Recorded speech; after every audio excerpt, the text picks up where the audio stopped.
Bonjour à tous, aujourd'hui on se retrouve pour une nouvelle vidéo parce que j'ai reçu un colis de chez Quanmoula. Alors évidemment c'est une frame et ce châssis ça va être la Siren F5 Split Mini, donc c'est un très long nom. Et pour moi les frames Quanmoula c'est les meilleurs pour le freestyle. Donc on va tester celle-là, c'est la version mini donc elle est censée être très très légère.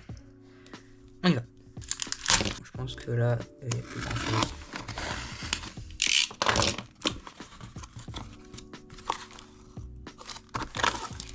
Petites hélices gratos, ça fait super plaisir. Alors juste pour assembler cette frame, vous allez avoir besoin juste d'un tournevis en M3 et avec un tournevis en M2. Alors, voici le fameux emballage de chez Quanmoula. Alors pour notre petit emballage, il suffit de presser un petit peu comme ça parce que là il y a des petites flèches, mais je vous conseille pas de suivre ça et juste de tirer. Ça va venir tout seul. Voilà. Donc on va garder ça de côté.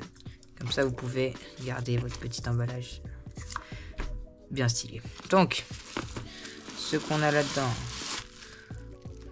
En plus il y a du bubble wrap. Franchement c'est clean. Alors on a tout un tas de trucs. Déjà on a apparemment deux straps lipo. Ils ont amélioré leurs straps lipo qui sont maintenant vraiment solides. Donc ça on va mettre de côté. Des Rizlan, j'en ai déjà. Cette petite impression 3D pour la GoPro, je vais le faire moi-même. Un strap, non c'est quoi ça? Ça c'est un pad lipo. Donc comme je vous ai dit, le condensateur avec son petit support, mais il y en a qu'un seul de condensateur. Donc je vais le mettre là-dedans. Là on a des... Donc on va organiser un petit peu ça. On va enlever ça. Tac. On va mettre ça un peu de côté. Et on va ouvrir ces petits paquets de carbone. Donc tout est très bien emballé.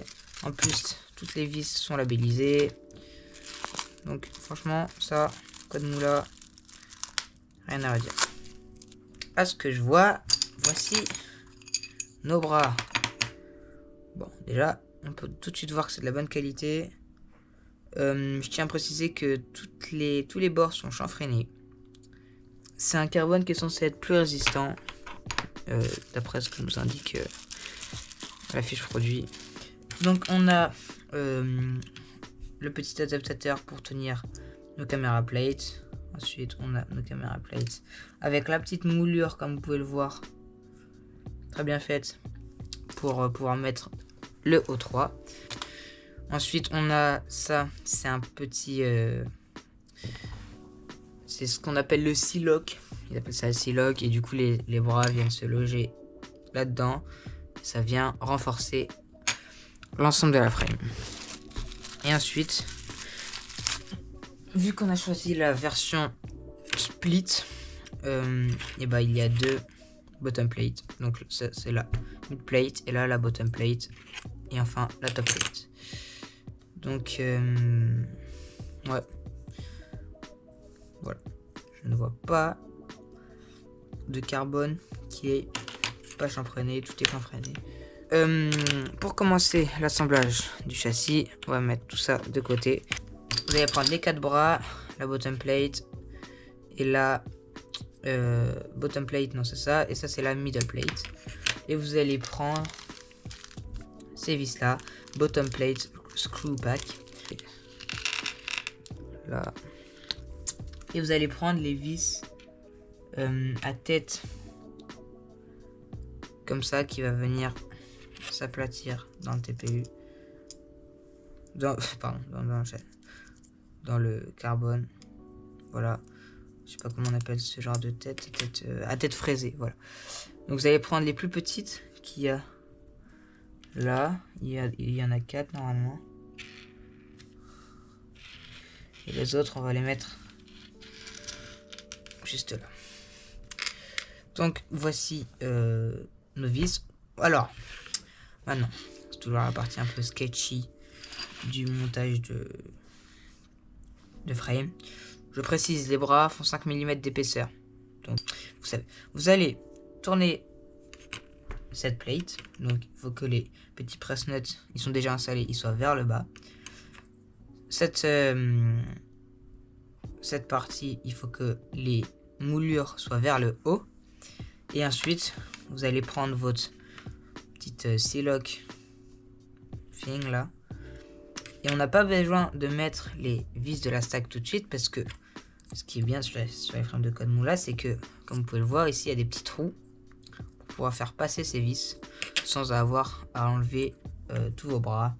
Donc ça c'est pas mal. Donc on va tout aligner plus ou moins bien. Donc comme vous pouvez le voir, les bras vont venir se placer comme ça.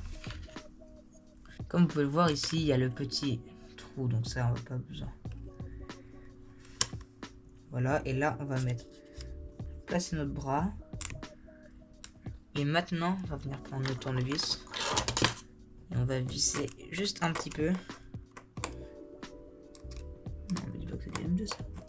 Ça c'est du M3. Voilà. Maintenant on va mettre un bras à l'opposé. En essayant de tout garder en place.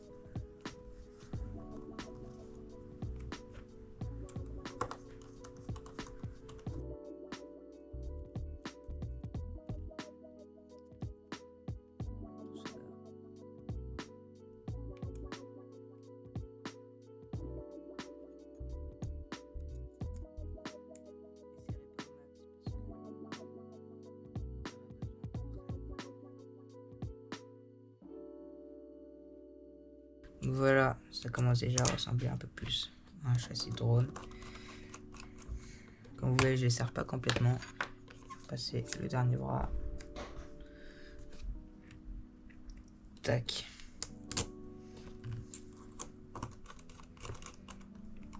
Et là, vous pouvez venir passer derrière et vous pouvez serrer. Faites attention que quand vous serrez, vous mettez les bras, vous les poussez un peu comme ça pour que ces trous là s'alignent avec les trous de la bottom et de la middle plate. Comme ça. Là, je sais pas si vous pouvez voir, mais vous avez un petit espace. C'est pas mal parce que si vous voulez au-dessus de l'eau, vous pouvez faire passer un wristband là et accrocher une bouteille là. Ou alors un strap si vous avez un strap très fin. Les anciens straps de Code Moula étaient très fins. Vous pouvez peut-être les faire passer là. Voilà, maintenant vous allez prendre les autres, le reste des vis à tête fraisée.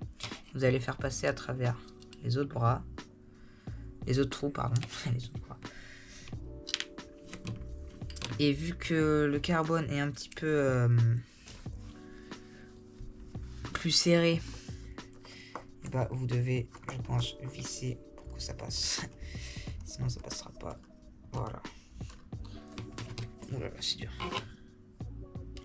Mais c'est bien que ce soit dur parce que ça veut dire que ça va ajouter beaucoup de rigidité au châssis et ça va augmenter la durabilité.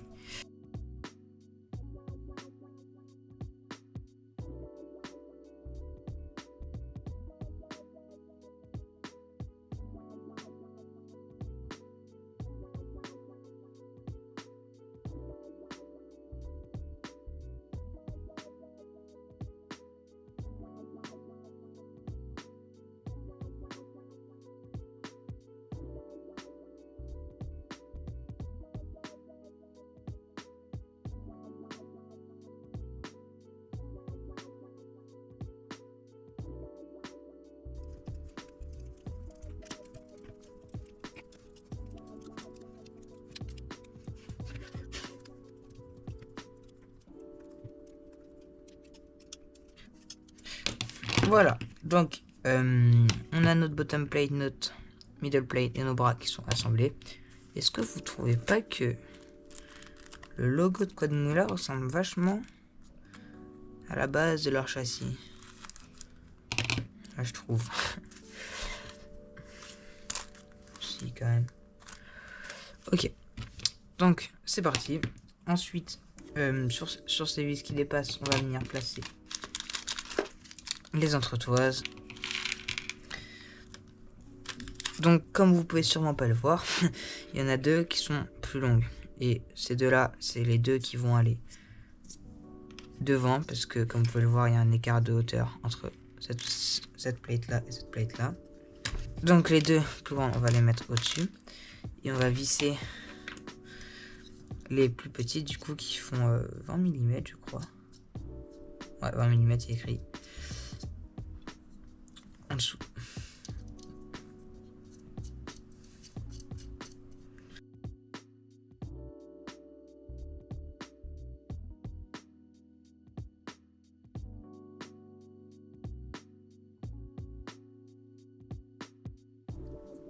Voilà, alors ensuite ce qu'on peut faire, c'est qu'on peut mettre nos stack screws, c'est les vis qui vont aller à travers la stack. Et donc, vous vous demandez probablement ce que c'est que ces espèces de tubes, et je vais vous le dire après. C'est la surprise. Voilà, donc voici nos stack screws. Donc en gros, ce petit tube, en fait, là, c'est vis, c'est du M2. Et ça, c'est une espèce d'adaptateur pour transformer ces vis M2 en M3. Et ça va venir rajouter une couche d'isolation, de vibration pour la stack. Et en fait, c'est ce qui va faire que cette frame vole si bien, en partie. Et en plus, c'est plus léger que des vis habituelles M3 hyper lourdes. Surtout si longues. Donc là, on va prendre ces vis là. Et maintenant, je vais changer mon tournevis. Je vais passer un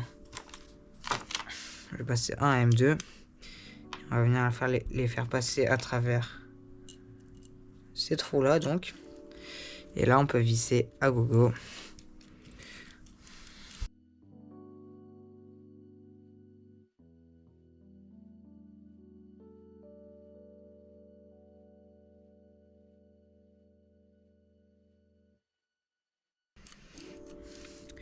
Donc pour l'instant, d'après tout ce que j'ai vu, je pense que cette frame, malgré son poids absolument exorbitant qui est exorbitant dans le bon sens, qui est 91 grammes, oula, 91,6 grammes, je pense que c'est une des frames les plus légères sur le marché, à part les frames de Raze. Mais franchement, c'est hyper bas comme poids. Pour l'instant, tout ce que j'ai vu, bah, ça me semble plutôt durable, l'espèce de petites pièces en carbone pour le siloc là, ça, je pense que ça augmente vraiment la durabilité du châssis en général. Et ça a l'air très solide là, dans mes mains ça...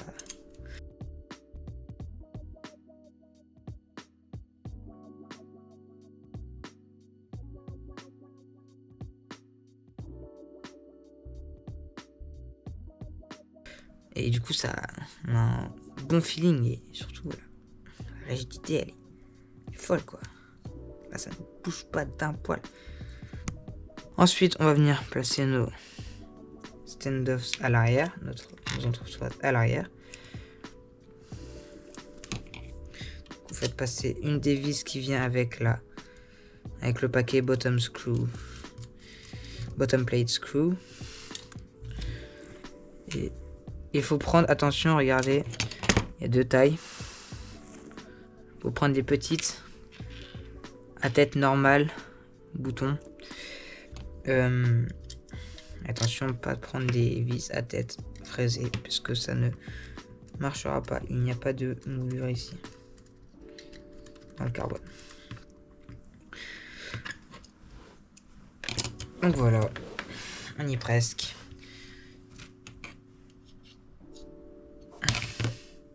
Presque fini le build.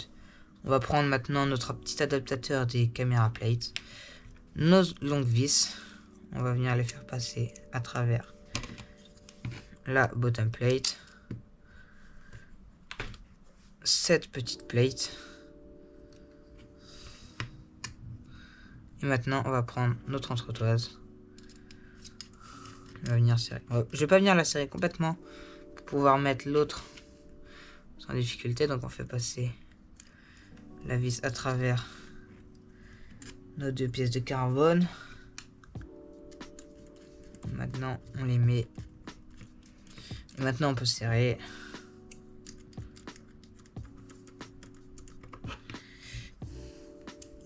Et comme vous pouvez le voir, quasiment tous les bords sont arrondis. Donc là, c'est arrondi. Là, c'est arrondi. Même les bras sont un peu arrondis dans ce sens-là. Et ça augmente la durabilité.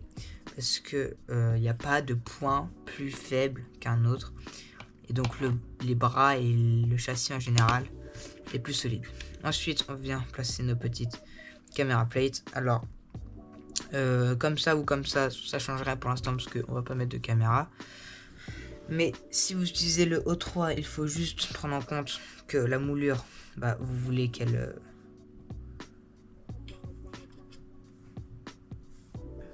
Vous voulez utiliser la moulure. Alors, je sais pas dans quel sens ça va. Je pense que c'est plus comme ça. Et évidemment, ça ne rentre pas parce que le carbone, c'est toujours plus petit que ça ne doit être. C'est fait exprès. Ah, c'est ça. Et donc, c'est dans ce sens-là. Je ne sais pas exactement dans quel sens, mais je pense que c'est dans ce sens-là. Je ne vois pas pourquoi ce serait dans l'autre sens.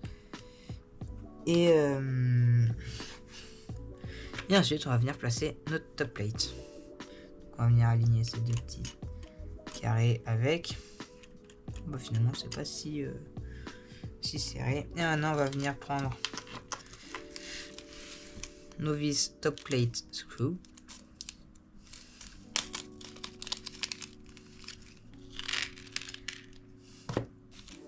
Et là, elles font absolument toute la même taille, mais sauf qu'il y en a qui sont à tête fraisée, il y en a qui sont à tête normale, toute petite comme ça. N'utilisez pas ceux-là, utilisez que ceux qui sont à tête fraisée. Sauf pour certaines vis. Donc, utilisez celle à tête fraisée pour l'arrière.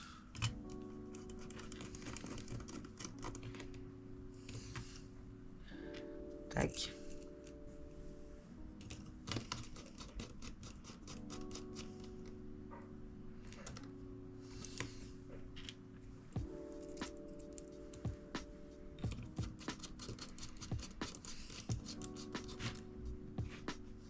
Si vous voulez, vous pouvez utiliser bien sûr ça. Et donc, si vous utilisez ça, dans ce cas-là, vous devez utiliser ces vis-là pour l'avant. Donc pour l'avant, vous venez prendre les petits spacers là, vous venez les placer dedans. Si vous avez besoin de pinces, bah allez-y. C'est du TPU, donc ça se tord. Tac. Et ça va permettre de pas passer à travers le TPU avec vos vis. Parce que, comme vous pouvez le voir ici, c'est des petites pièces à tête fraisée. Qu'on va venir utiliser avec, évidemment, les vis à tête fraisée. C'est le but. Et du coup, ça passe crème. Crème.